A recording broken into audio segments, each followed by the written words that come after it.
Kita lanjutkan dialog gangguan kejiwaan atau keterbelakangan kecerdasan. Apakah ini merupakan modus dari tersangka untuk lolos dari hukum?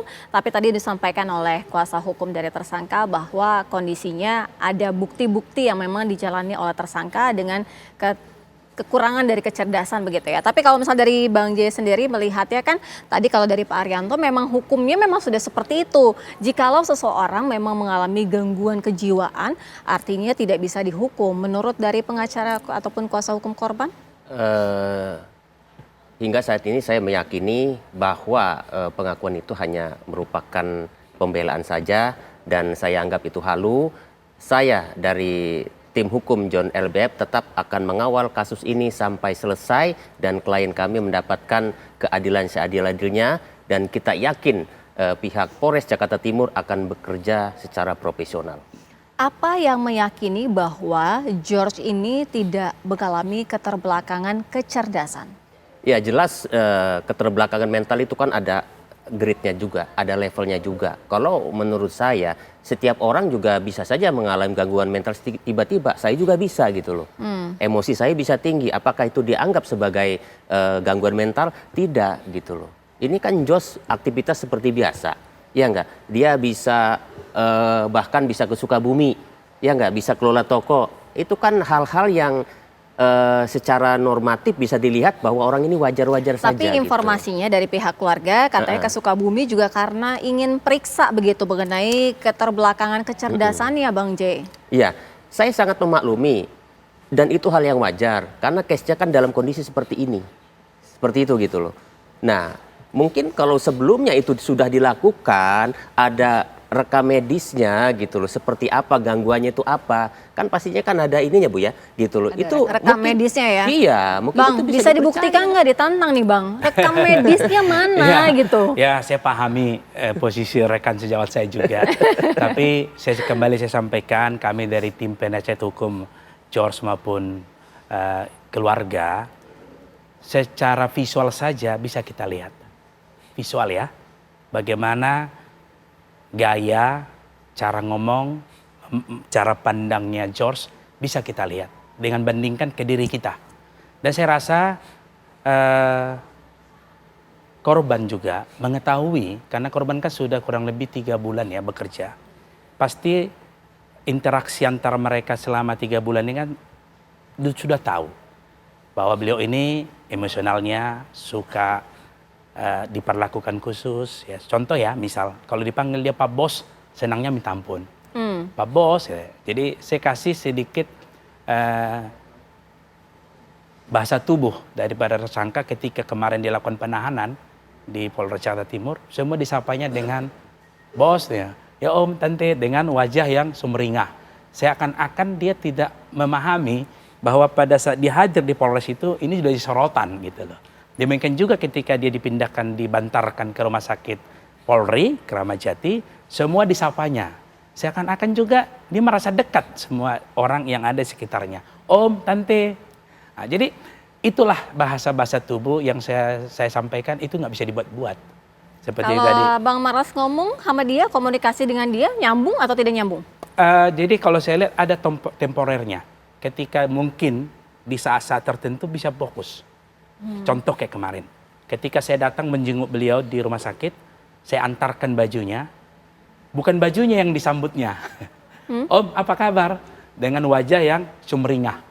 Om, apa kabar? Gitu loh. Tapi bukannya wajar ketika melihat ada seseorang datang yang dia kenal, terus kita menyapa saja gitu, belum fokus ke bajunya atau seseorang membawa barang itu gitu. Betul, itu perilaku normal. Itu kan bukan perilaku yang aneh begitu kan. Tetapi ketika kita lihat gerak tubuhnya, dengan mimik wajahnya, kok kayak nggak ada apanya gitu loh. Khawatirnya bahwa ini rumah sakit loh. Tapi pernah tidak merasakan ada sesuatu hal yang memang nggak wajar gitu? Kalau misalnya dari komunikasi yang Bang Maras lakukan begitu. Komunikasi, contoh kemarin ketika diperiksa, apa ditanya, apa yang dijawab. Nah, itu contohnya juga. Mungkin? Nah, contohnya peristiwa 17 itu. Dia merasa bahwa itu bukan peristiwa penganiayaan gitu loh. Memang saya marah, nah gitu. Saya marah. Bang Marlas, tapi kan jadinya akhirnya ada tanggapan juga dari kuasa hukum korban. Jangan-jangan ini hanya modus aja nih supaya nggak kena jeratan Baik. hukum. Saya amat empati dengan korban maupun dengan rekan saya. Kita harus menyampaikan, kita harus tolak segala bentuk kekerasan. Termasuk Sepakat. yang peristiwa di tanggal 17 Oktober itu. Namun, saya memohon, kami dari tim penasihat hukum dan keluarga mohon, kita tunggulah hasil asesmen dari tim para ahli dokter yang ada di Rumah Sakit Polri Kramat Jati. Kita lihat nanti hasilnya apa. Kalau memang klien kami dikatakan sehat, maka proses hukum kita jalankan. Namun Iya. kalau hasilnya tidak seperti yang kita duga, ya kita juga harus berbangga hati menerima fakta dan kenyataan. Bang Marlas, tapi kan Baik. juga ada tadi omongan yang disampaikan oleh Bang J. Orang tuanya, di mana pengawasannya? Seharusnya jikalau memang ya ternyata hasilnya terbukti bahwa ada keterbelakangan kecerdasan. Nah seharusnya kan tidak berada di sendirian, di suatu perusahaan, kemudian walaupun memang satu posisi dengan rumah ya, tapi kan dibiarkan sendiri berinteraksi dengan karyawan dan akhirnya memicu emosional yang luar biasa gitu. Baik. Tersangka ini sehari-harinya tidak mengelola toko ya. Ya, Itu cuma harus berada saya di situ sampaikan. kan. Dia berada di situ. Iya. Kenapa dia berada di situ? Dia selalu ditempatkan oleh ibunya, berada bersama ibunya. Bersama ibu sehingga dekat, areanya dia pun bisa diisolir, tidak kemana-mana. Soal tadi yang disampaikan oleh rekan sejauh saya maklumi. Ya, kita juga sesalkan kalau memang itu ada, kenapa tidak dilakukan, artinya jangan digabungkan dengan Iya. karyawan pada saat jam-jam toko dibuka. Namun pada saat itu kejadian, itu kan jam toko sudah mau berakhir. Sehingga dia turun ke bawah, ambil makan, sambil main game, dan dia peristiwa itu terjadilah. Bang Marlas begini, Baik. tadi dalam segmen sebelumnya Baik. kami menghadirkan itu korban Baik. bersama tadi diwawancara rekan saya Maria Segaf, dan korban itu mengatakan bahwa George ini kerap memandu meeting begitu ya, hadir dalam meeting, artinya terlibat langsung dan aktivitasnya normal sekali. Cuma emosional meledak-ledak ketika ada permintaan yang tidak bisa dituruti. Baik.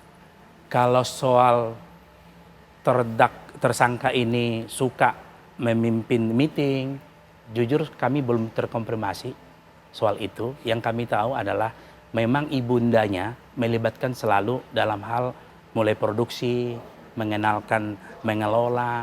Dengan harapan ibu ini, dengan adanya perlakuan seperti itu di bawah pengawasan ibu, lama-lama ini si Josh bisa menjadi anak seperti saudara-saudaranya. Baik, Dokter Vivi, kalau misalnya melihat George ini, dokter sudah bisa menangkap bahwa memang memiliki keterbelakangan kecerdasan atau seperti yang dilihat ya normal-normal saja. Yang pasti kita tidak bisa menilai kondisi kesehatan mental seseorang dari luar. Jadi memang memerlukan pemeriksaan psikiatrik ya. Seperti kondisi kasus sekarang ini, itu akan ada pemeriksaan khusus oleh tim psikiatri forensik dan juga psikolog yang ada di dalam tim untuk memeriksa seluruh aspek kesehatan mental dari pelaku. Jadi mulai dari kecerdasannya, tes IQ, kemudian juga apakah ada gangguan mental, gangguan kepribadian, dan juga kecakapan mental. Sehingga kalaupun ada diagnosis gangguan mental, tetap akan dinilai cakap mental atau tidak. Karena tidak semua orang dengan gangguan mental sudah pasti tidak cakap mental. Nah itu yang perlu dibedakan. Nah tapi ketika kita melihat dari kasus ini, yang disayangkan adalah ketika keluarga sudah mengetahui kondisi kekurangan kecerdasan, tapi tidak membawa ke pengobatan atau konsultasi, dan jangan bawa ke alternatif. Ini saya mau mengedukasi masyarakat ya.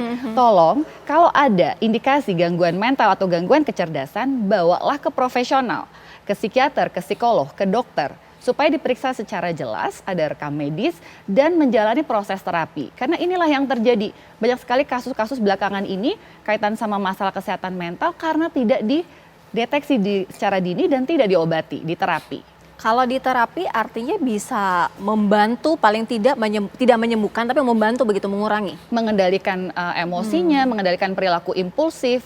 Ada gangguan mental tertentu yang memang dia kesulitan mengendalikan dorongan diri. Ketika ada dorongan untuk misalnya untuk marah, melempar, mencaci maki, dia tidak bisa rem, tidak bisa ada inhibisi karena memang ada gangguan pada area otak tertentu. Nah, mungkin kondisi tersebut bisa jadi perlu bantuan pengobatan. Tapi kan memang banyak sekali masyarakat yang denial, menyangkal, atau ya tidak memahami bahwa ini adalah suatu kondisi medis.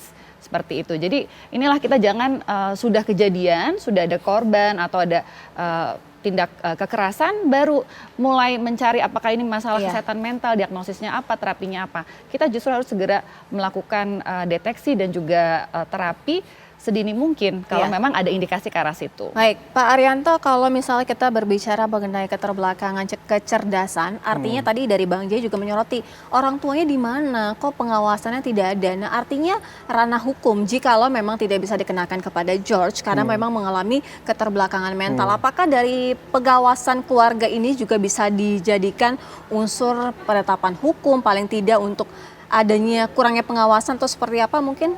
Pak Arianto, atau tidak bisa dua hal yang berbeda? Kalau secara dugaan sosial bisa saja itu dimasukkan terlibat. Tetapi kalau dari hukum, kalau dari konstruksi hukum ini, kalau menurut saya ya sekarang orang tuanya dimintai pertanggungjawaban kok sampai anaknya berbuat gitu itu terlalu jauh.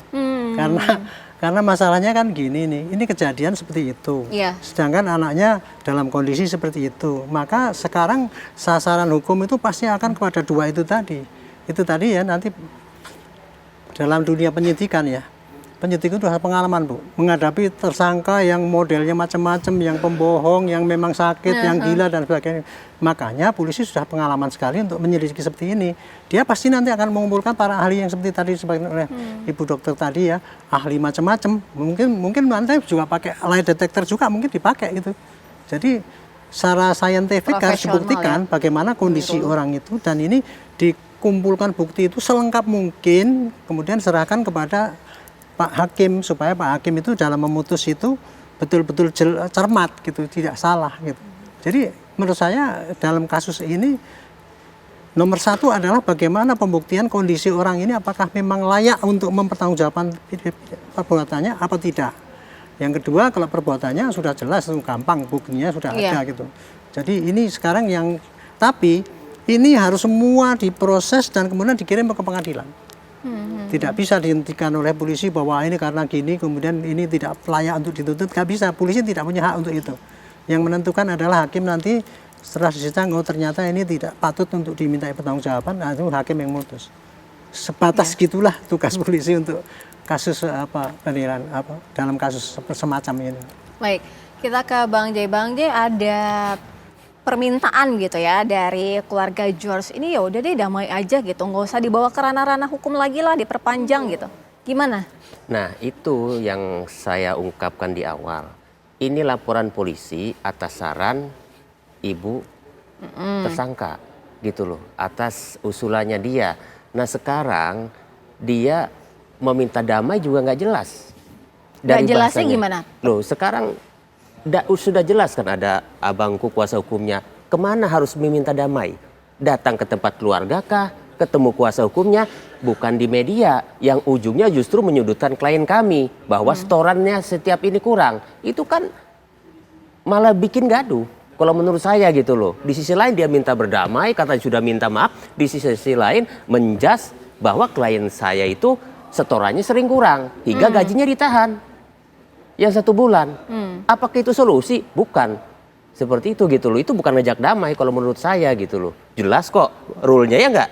Gitu loh. Karena pertanggungjawaban sejak awal kejadian sampai hari ini tidak ada realisasinya. Tadi Bang Jay juga sempat bilang ya, September pernah juga ada kejadian? Iya, makanya saya bilang kalau ini misalkan Jos ini sampai lolos bahwa dia keterbelakangan meter artinya ada tanggung jawab keluarga di sana. September itu kejadiannya seperti apa dan orang tuanya si ibunda dari Jos mengetahui juga? Iya, dia itu disuruh antar ke makanan juga ke kamarnya.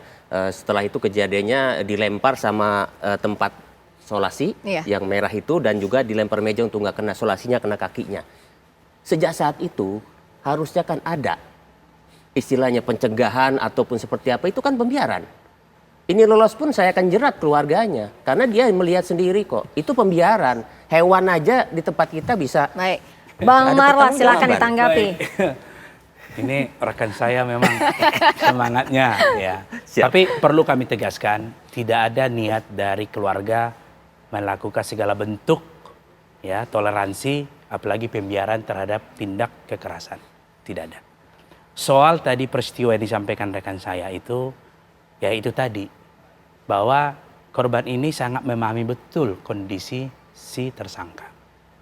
Soal tadi damai, dari awal juga keluarga telah menyampaikan ke korban. Bentuk damainya seperti apa, Bang Oke. Marlas? Ditantang tadi sama Bang Jaya. Ini kok niatnya mau damai, tapi kok disampaikan ke media, tidak secara benar-benar begitu disampaikan kepada korban. Sebenarnya keluarga tersangka ini sudah menyampaikan langsung kepada si korban. Contohnya, pada saat peristiwa itu, korban langsung dibawa ke klinik. Di situ pun sudah disampaikan, sudahlah kita berdamai saja.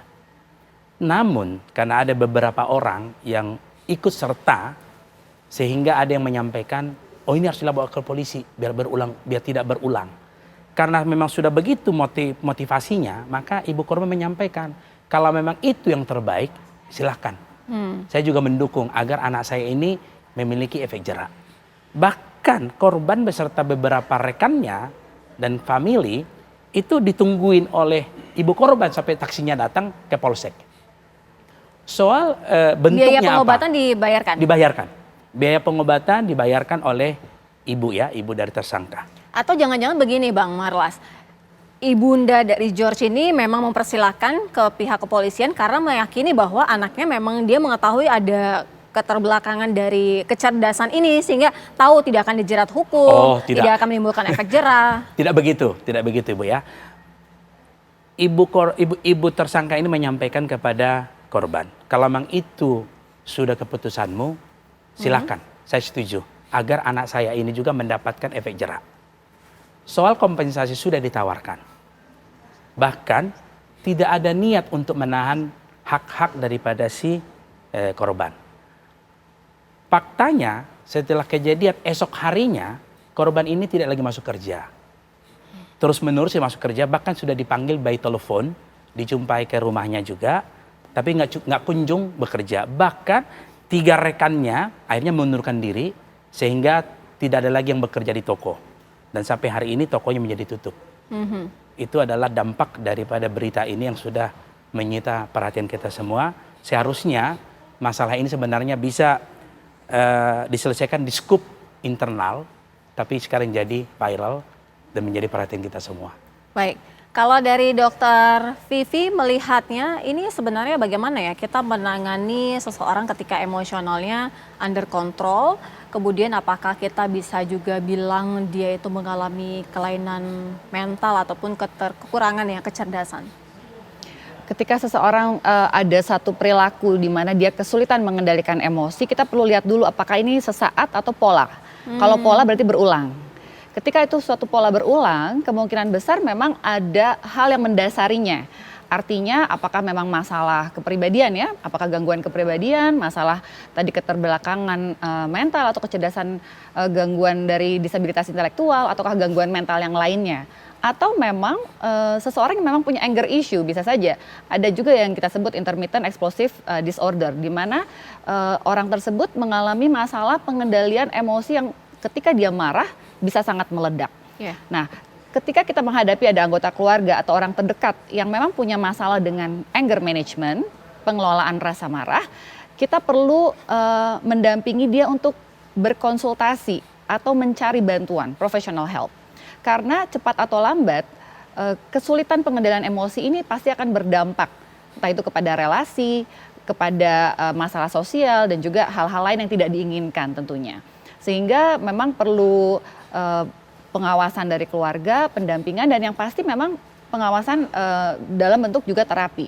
Karena mungkin bisa jadi ya keluarga juga kesulitan untuk menghandle sendiri. Kalau memang sudah katakanlah bantuan ya. Iya, kalau ini memang suatu gangguan, pasti keluarga kesulitan. Itu sangat bisa dipahami kalau memang ini suatu kondisi gangguan. Keluarga pun mungkin takut, tidak bisa menghandle karena emosi yang sangat meledak.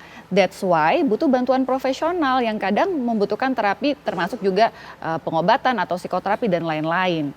Seperti itu. Dan kalau misalnya ini suatu disabilitas intelektual, ada pola perilaku, artinya berulang, berarti keluarga perlu mengkondisikan di mana batas-batas aktivitas dari si individual, di mana batas dia bisa berinteraksi dan mana yang ibaratnya wilayah-wilayah dia bebas beraktivitas, mana yang ini dia tidak boleh gitu. Ya. Seperti Baik. itu. Pak Haryanto, ada mungkin saran hukum yang ditempuh untuk korban, karena kan kalau misalnya memang terbukti bahwa dari rekam medisnya bahwa mengalami keterbelakangan kecerdasan, artinya tersangka tidak bisa dihukum lebih lanjut. Kalau saran hukum saya kira sudah bagus ya. Masing-masing lawyer itu memperjuangkan hak-haknya masing-masing gitu. Saya hanya mendorong saja begini kepada polisi kalau saya sih. Ya. Polisi dalam kondisi yang rame-rame sekarang ini, tugas Anda adalah mengumpulkan barang bukti yang terkait dengan bagaimana kondisi si pelaku itu untuk menentukan apakah dia bisa ditanggungjawabkan untuk tindakannya itu, dan kemudian bukti-bukti tindakan pidananya itu. Dan yang kedua, tolong berikan penjelasan pada rakyat, masyarakat, apa yang sudah dibuat oleh polisi dan bagaimana hasilnya, supaya rakyat tidak bertanya-tanya dan kemudian berandai-andai, wah ini polisi karena ini bos, kemudian tidak diterus-terusin. Itu yang terjadi di lapangan kayak gitu. Ini harus dihindari. Cepat itu, oh ya kami sudah meriksa kemarin tapi hasilnya baru Kamis. Iya. Nah, kayak itu lebih bagus ketimbang, oh sudah kami profesional. Profesional apanya? Ya. Cepat tanggap Terangkan gitu kepada ya. masyarakat apa yang sudah dikerjakan, nggak usah profesional, nggak usah. Apa yang dikerjakan itu menunjukkan dia itu profesional apa tidak. Iya. Tapi kalau dia tidak memberitahukan pada rakyat, ya dia dianggap nggak profesional. Misalnya ya, polisi tidak menghubungi dokter spesialis, ahli dan macam-macam, ahli psikologi dan sebagainya. Mana bisa dia dianggap profesional? Iya. Karena dia nggak ngomong ya rakyat kan nggak tahu kan. Selalu tudingannya kepada ini telat karena apa? Wah ini bos dilindungi kepala Iya. hukum, dan itu yang beredar sekarang ini. Nah, itu Betul, mestinya betul. menjadi perhatian polisi untuk dikonter bagaimana supaya rakyat itu tidak terlalu menuding polisi aja. Saya nggak bela polisi, tapi Iya, iya. ini kondisi sesungguhnya kayak gini ini gitu. Betul. Mudah-mudahan kasus ini polisi cepat kerja tapi transparan. Ini yang saya kerjakan. Iya. Berkasnya sampai ke pengadilan, silahkan nanti hakim yang memutus, itulah kita ini. Bang Jai, kita nunggu hari Kamis, tapi paling tidak kalau diajak berdamai mau? Closing statement-nya? Kita lihat saja seperti apa. Kita lihat saja. Baik, kita lanjutkan di lain kesempatan ya, sampai kita menunggu hasil dari pemeriksaan kesehatan dan kejiwaan dari George. Terima kasih Pak Haryanto, Bang Jai terima kasih, Bang Manas terima kasih, Dokter Terima kasih. Vivi terima kasih.